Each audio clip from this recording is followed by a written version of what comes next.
आइए महत्वपूर्ण समाचारों पर चर्चा करते हैं। भारत में बड़ा संकट की स्थिति हो रही है। यहाँ पर तूफानों की भरमार, और तूफान जो मेंथा है ना, वो अपना कहर बरपा ही रहा, और एक दूसरा और तूफान अरब सागर से आ गया है, वो भी अपना कहर बरपा रहा। तो यहाँ पर स्थिति बड़ी विचित्र होती जा रही है। और यहाँ पर जो ये मनोवादी गैंग है ना, गुजराती गैंग है, ये भी अपना अलग से एक तूफान खड़ा कर रही है। और दूसरी तरफ अब संघ की स्थिति भी बड़ी नाजुक होती जा रही है। संघ के खिलाफ जनता मैदान में है।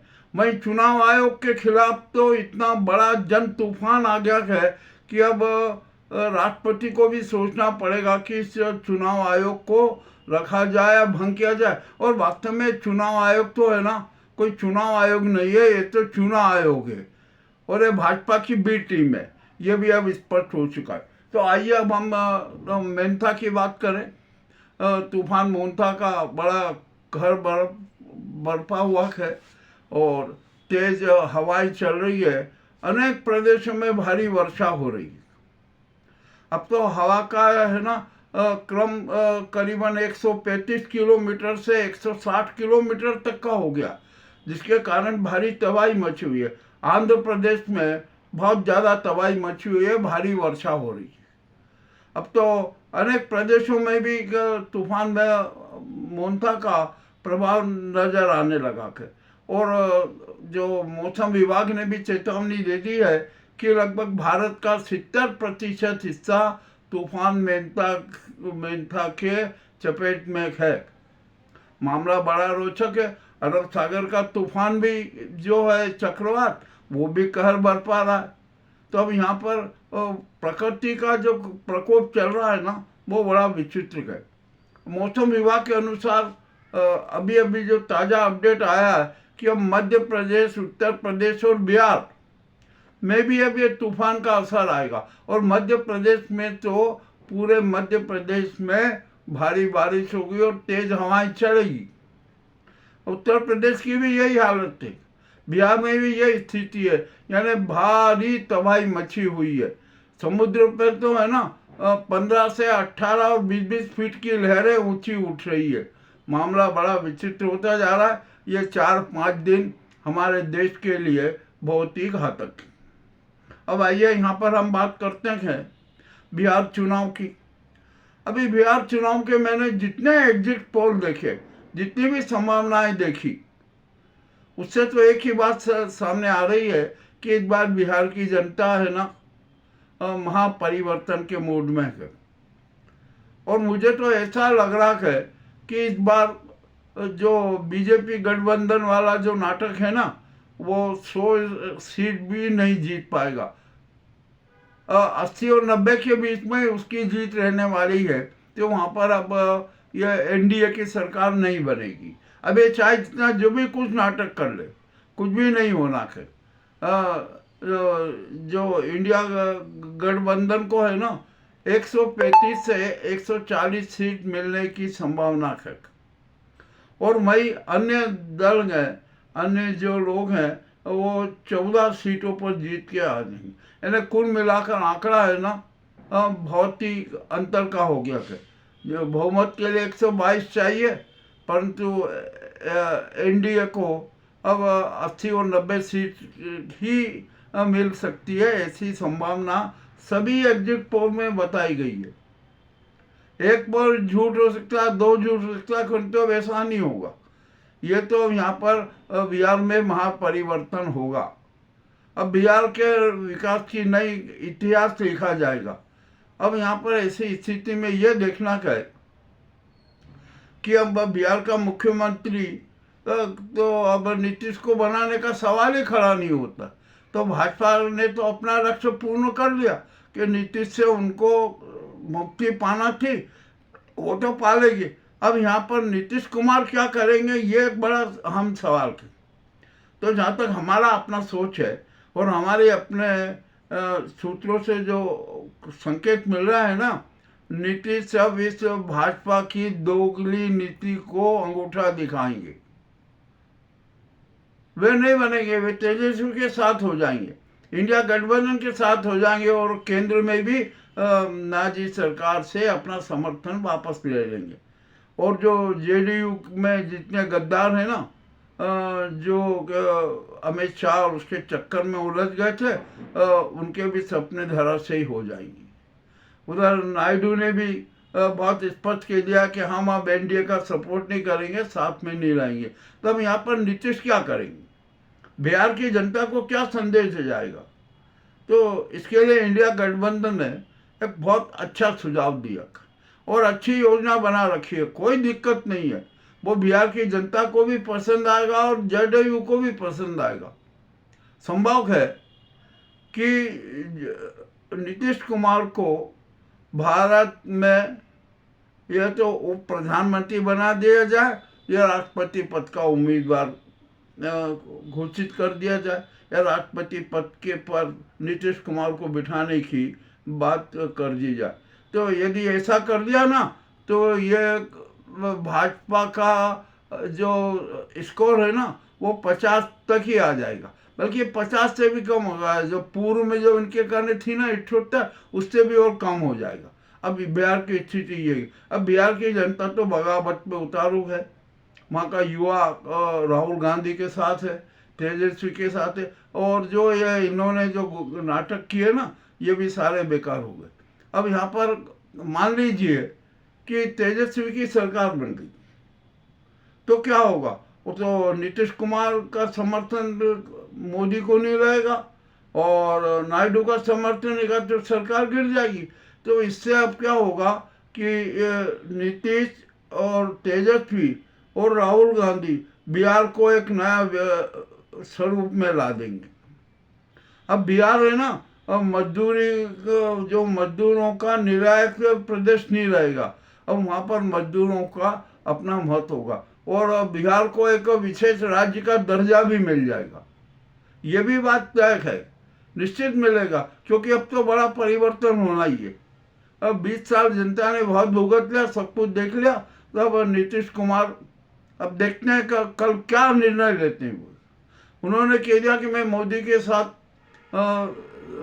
मंच साझा नहीं करूंगा, ये भी एक स्पष्ट चुनौती है। अब दूसरी तरफ अमित शाह जो कल तक कह रहे थे कि नहीं नहीं, अब तो नीतीश नहीं, जो विधायक दल के लोग जो निर्णय करेंगे वो मुख्यमंत्री बनेगा। अब जब बहुमत नहीं आएगा तो मुख्यमंत्री बनने का कोई सवाल ही नहीं होता। अब यहाँ पर नेता प्रतिपक्ष कौन बनेगा, ये भी अब बड़ी विचित्र बात हो गई। और मेरे हिसाब से तो नेता प्रतिपक्ष का दायित्व भी जेडीयू के हाथों में ही रहेगा, उसी को निभाना पड़ेगा।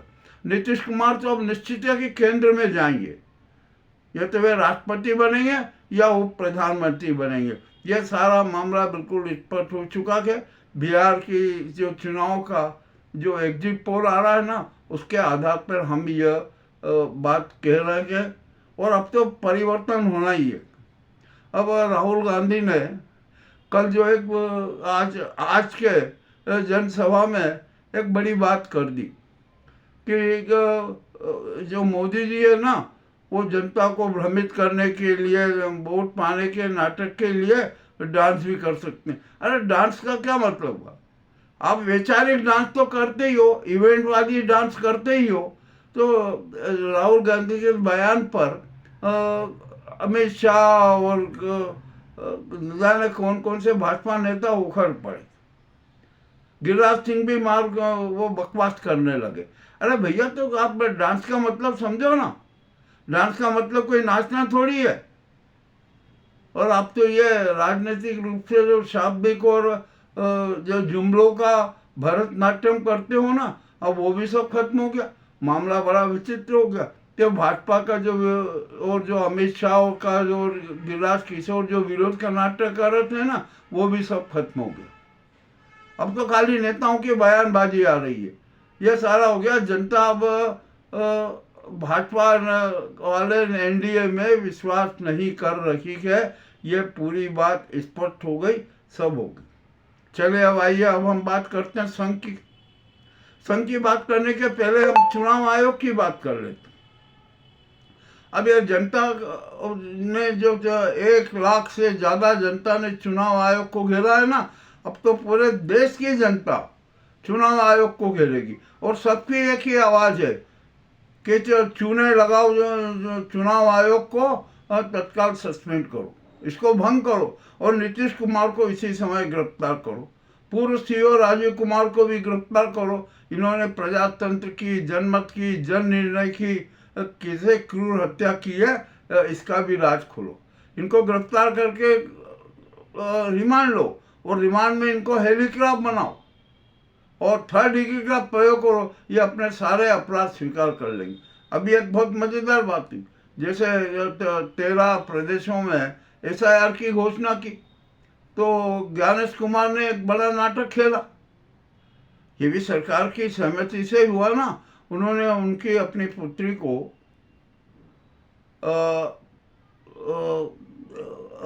पद पर बिठा दिया और उनके दामाद को भी पद पर बिठा दिया। उनके दामाद को सहारनपुर में कर दिया नियुक्त। और सारा ये जो खेला है ना कि ताकि SIR में जो गड़बड़ियां हो सके वो पूरा कर दे। पुत्री को गाजियाबाद में बिठा दिया, अब जो इनके हिसाब से जो करना चाहेगा वो करेंगे। कैसे क्या होगा क्या नहीं होगा देखते हैं मामला क्या होता है।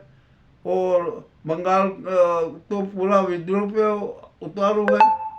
सांसद जी ने तो बहुत बड़ा स्पष्ट कर दिया कि अभी जनता चुपचाप नहीं बैठेगी। यदि एक भी वैध मतदाता का मत कटा तो नाम कटा तो हम चुनाव आयोग को छोड़ेंगे नहीं।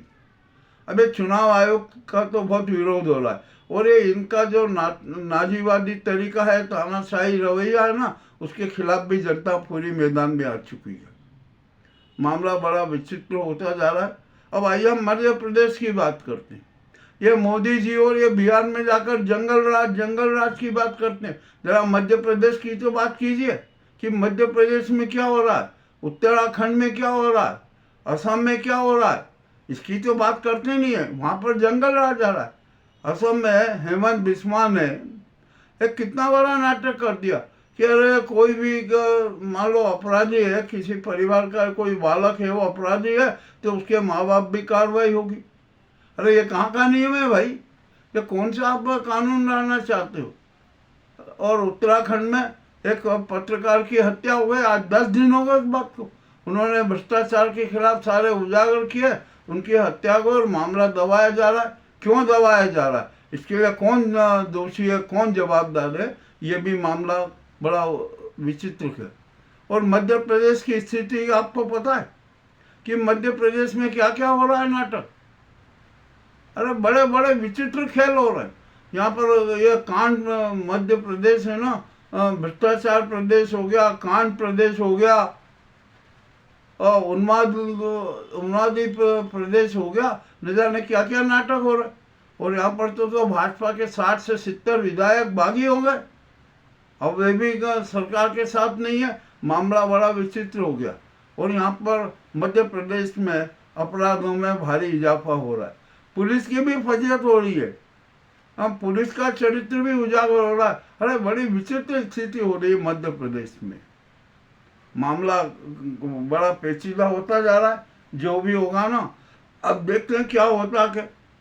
अब केंद्र में ये मोदी सरकार कब हटेगी, इसकी भी रूपरेखा बन चुकी है। गडकरी के जितने समर्थक 25 से 30 सांसद है ना, वो भी अब भाजपा में नहीं रहेंगे। इस मोदी सरकार के खिलाफ हैं, यानी मोदी सरकार अल्पमत में है। अब यहाँ पर एक बड़ी समस्या हो गई। राष्ट्रपति जी ने आज राफेल में सवारी की, कर ली भाई, अच्छी बात है, करना चाहिए, देखना चाहिए, कोई दिक्कत नहीं है। परंतु राष्ट्रपति के खिलाफ भी जनता में आक्रोश है। और क्यों आक्रोश है, ये भी एक बड़ी विचित्र बात है। जो जनता निर्णय देती है ना, राष्ट्रपति को उस जन निर्णय का सम्मान करना चाहिए। किंतु राष्ट्रपति मुर्मू जो ऐसा नहीं कर रही है। वे अपना राष्ट्र धर्म नहीं निभा रहे, राज धर्म नहीं निभा रहे, प्रजातांत्रिक धर्म नहीं निभा रहे हैं, संवैधानिक धर्म नहीं निभा रहे हैं, और दूसरी बात तो छोड़े, सनातन धर्म का भी दायित्व नहीं निभा रही। मामला बड़ा विचित्र हो गया। क्या अब जनता ने जो सुझाव दिया ना कि देश में अराजकता, भूवायाम में अराजकता है, देश में आपातकाल घोषित कर दीजिए, कर लेना चाहिए। और जो नाजी सरकार है, इसके साथ तो अब सब लोग हट रहे हैं, ये भी खूब बदनामी हो चुकी है, तो इस सरकार को भंग कर देना चाहिए। वो क्यों नहीं कर रही है? और इसका एक सबसे बड़ा कारण है कि वह धतरात क्यों हो गई है, मूक बधिर क्यों हो गई है। और नाजी सरकार, गुजराती गैंग तो स्पष्ट कहती है कि राष्ट्रपति हमारे हाथों की कठपुतली है, हमने उसको बिठाया, हमने राष्ट्रपति बनाया, वे हमारे विरोध में कैसे जा सकती है। मामला बड़ा रोचक है भाई।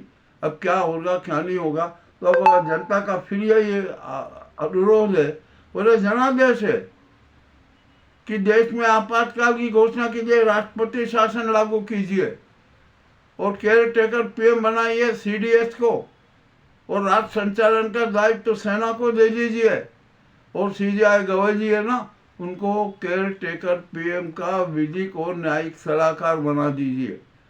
अभी यहाँ पर बात चल रही है, मैं अगली बात फिर अभी बात करने वाला हूँ कि आखिरकार भारत का सीजीआई कौन होगा।